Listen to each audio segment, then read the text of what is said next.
geesiyaasha ciidamada difaaca Puntland ayaa saacada iyo habeenka ku howlan sidii ay Puntland uga adkeen lahaayeen argagixisadaas Daacish.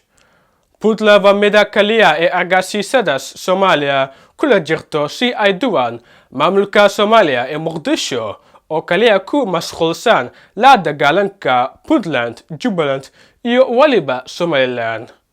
Anagoo Dallo Productions waxaan ka soo horeedna madaxda noocaas ah. Waxaan garab taaganahay Dowlada Puntland iyo sidoo kale Dowlada Jubaland iyo Somaliland si ay ula dagaalano si ay horiyadooda ugu helaan inay noqdaan maamul federaal ah oo madax bannaan iyo jamhuuriyadda madax bannaan. Waa mahadsantiin, kuligayga waa mahadsantiin.